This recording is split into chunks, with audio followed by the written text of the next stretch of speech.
attorney. I don't want to stay under that.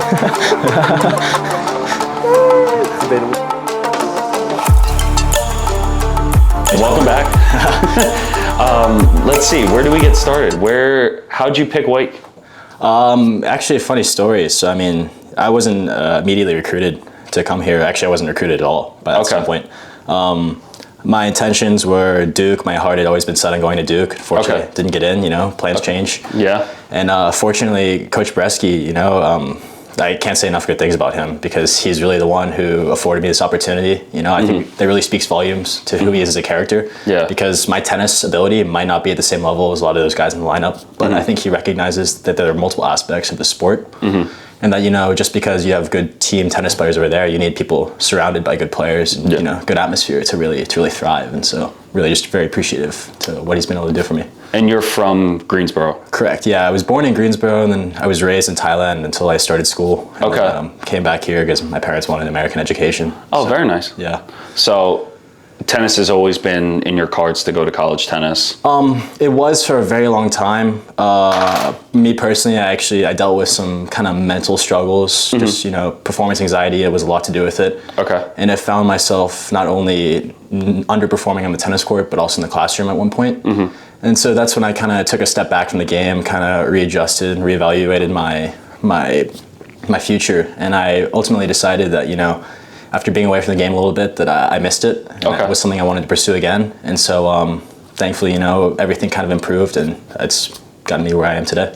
It's very rare that we have someone talk about that mental side of it and being open about it. Right. Would you be willing to talk about it a little bit more? Yeah, and really. In terms of that, how did you kind of overcome it and what made you kind of defeat it in that sense? Yeah. Or what was that process like? Right. I mean, I think it's definitely important to talk about. I feel like it's something that I definitely was scared to address for a long time. Okay. It started with my academy coaches. I had asked them to have a discussion with me about maybe taking some time off from tennis for a little bit. Yeah. They understood where I was coming from, but they highly discouraged me. And, ultimately I did end up taking about 2 or 3 months off, I would say. Just needed a fresh start, clear my mind. And then they welcomed me back with open arms. There was a point where I was just I was getting lazy, not really doing much. I mean, obviously I really made an effort to pick up my classroom performances. But they welcomed me back and, slowly but surely I just kind of realized that I was putting a lot, way too much pressure on myself. And I think just, taking a fresh start was really beneficial for me. I was just playing a lot looser and, a couple of results, started picking up, a little more confidence, and here I am today. And for you too, during those 2 or 3 months, what were you doing? Was there anything that you just said, I'm not going to watch tennis, I'm not going to play any tennis, I'm just going to kind of focus on school? Or what did you do in those 2 to 3 months? Yeah, so I feel like because obviously college tennis players, they take very different paths to get to where they are. A lot of my friends in my academy, they were all homeschooled or did an online program. Yeah, I did not. I went to a normal school. So I kind of realized that I was missing out on some maybe relationships with friends at my school that I was kind of I felt like an outsider looking in a way where in years past, back in middle school, we were all very close, very tight.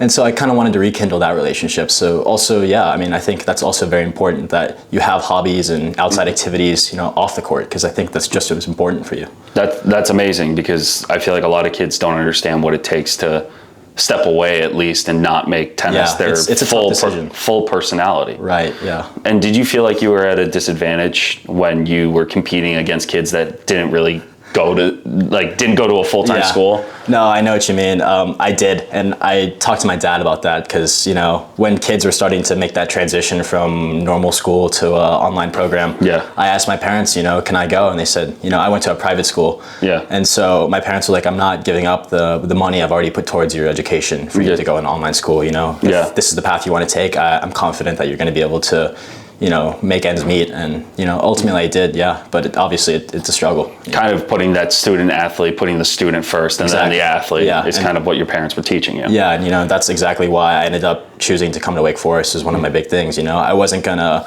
let my tennis career dictate where I went to college. So what are you studying here? Currently I'm on track. I'm a double major in political science and Chinese language. Oh, wow. Yeah. And what made you choose those? So I began Chinese when I was in middle school. My dad has worked in business pretty much his whole life as a furniture designer. And so he's kind of really showed me how important language is. And I feel like when you're in school, you're kind of shown Spanish as an introductory language, regardless of what you might want to pursue later on. And thankfully, at the school I went to, they offered Chinese. It was a brand new program. I was one of their first students. Oh, wow. And I just realized the future potential value in that, and I've gone on to pursue it. I could have stopped at a minor when I was at Wake, but I've really grown to appreciate the professors have here, and so they've really encouraged me to keep going. And it's really not many more hours for me to complete the major. So. Perfect. Yeah. I love that. And who got you into tennis? Oh. I would have to say, I mean, I run in a tennis family, so my grandfather, he was the first one. He's just doubles fanatic. He's really made a long stride at it, playing in like senior doubles, stuff like that. Like, he's got the... How's he doing with that? Yeah, he's doing well. I mean, he's pushing it. I think he's about 83, 85 now. He's 85? Yeah, but... And playing doubles? Yeah, and not retired either. He still works every single day. And oh my God. Just an inspiration for me, for sure. I love that. Yeah, and then my mom, she's from Thailand, so she grew up playing badminton, and tennis wasn't her first sport, but we kind of picked it up together, I would say. And slowly but surely, I did that. I transitioned to... We played mother-son doubles a lot for like state tournaments, won a couple titles there, which is really awesome to do. And then I kind of realized, hey, you know, maybe I can give this tennis thing a shot. I love that. Yeah. And what would you say your parents helped you the most with tennis?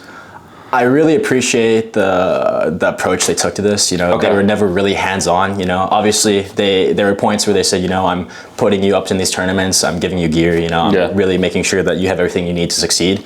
But they were never to the point where like, you know, forcing upon me, always on my neck, something like that. And I really appreciate that, because I feel like if maybe I had that extra level, I might not have come back to the game. You know, I mean, everyone's path is different, obviously, but I appreciate how they kind of understood that this is an individual pursuit. And, you know, just because I'm, you know, essentially funding you doesn't mean that I need you to succeed. You know, they're not living through their child. Yeah. Oh, absolutely. I love that perspective. And for you too, kind of transitioning over to Wake Forest and your college tennis at this point, how would you describe your game if I was to ask you how it is?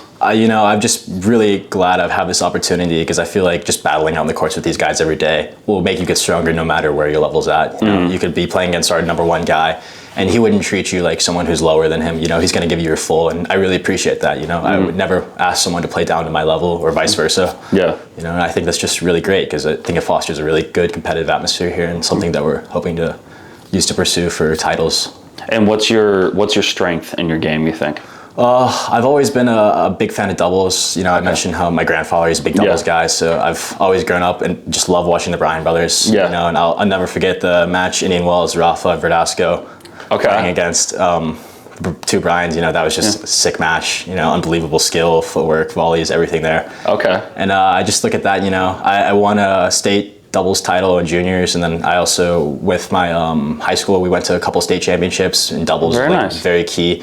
So I think, you know, my game is really fitted for a doubles mentality. I love that. And for you, and have you heard about the Opelka comments with doubles? I have not, no. He said that doubles shouldn't be watched because the only people that watch doubles are singles players that play doubles, or if it's the Bryan brothers. Oh, I know what you. I think I did see this, where he was saying that when singles players play doubles, it's the only time people watch doubles. What would you say to that?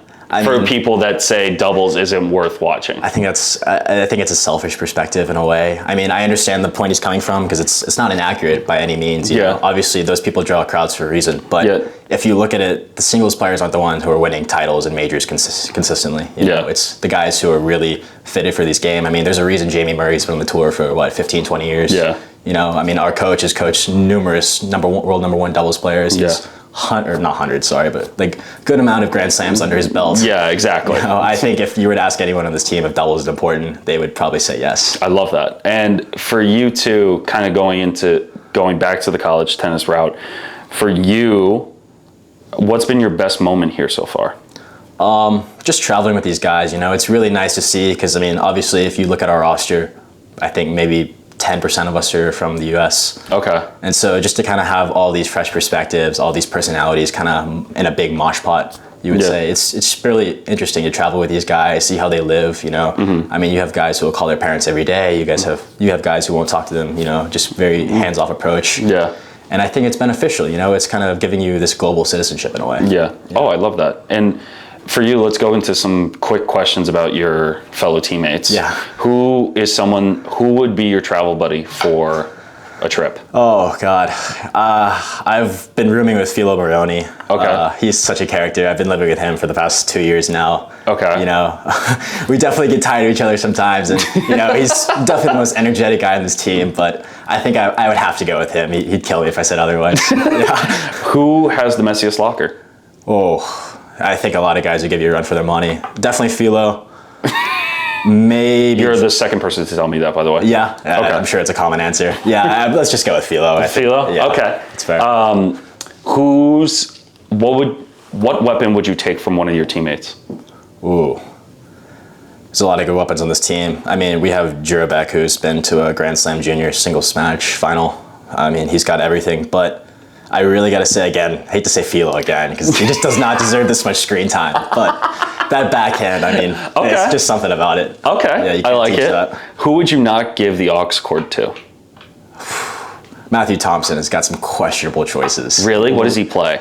He's just all over the place. I'm not the biggest country music aficionado, and him being from Winston-Salem, even though, I mean, not too far down the road from me, it's just something in the water here that they just love their country music, and I can't stand it. It's just... Okay, fair enough. Yeah. Fair enough. Sorry, I just completely zoned out there. No. Wow. What's one thing you've taken away from Coach Tony and Coach Chris? I really just think that they see value in everyone, you know? Okay. Recently, I've adopted a different role in terms of matches, because, you know, obviously I won't be in the lineup. But I've kind of transitioned to this point where, yeah, I'll keep practicing, but I'm also taking steps as a student coach in a way. Okay. So, because we had our volunteer assistant leave in the middle of the season. And so I've kind of stepped up to that role, and I really appreciate it, because I think that the way I see the game, especially from a doubles standpoint, you know, I'm recognizing these certain things that our opponents and also our own players are doing. And so I think that's helped me grow relationships with not only my teammates, but it's helped us win, you know? I've mainly been on Juan Lopez's court, and he's just a sick player. You know, that guy never misses. I remember specifically our Baylor match a couple weeks ago. The opposing coach, he was like, "This guy has no skill," like out loud, you know, in the middle. And you know, Juan ends up destroying that guy. And at the end of the match, he tells our coach, you know, that guy was great at not missing. Well, you know, too good. I mean, so yeah, I've really appreciated how they kind of see value in everyone. And what's your goal for this year? Just to, you know, help out in any way I can. I feel like, you know, this might not be the strongest team that we've had over the years, but I think it's definitely one of the closest. I think that we're really building something strong, and I'm looking forward to seeing where we're going. Awesome. Thanks again, man. I really appreciate it.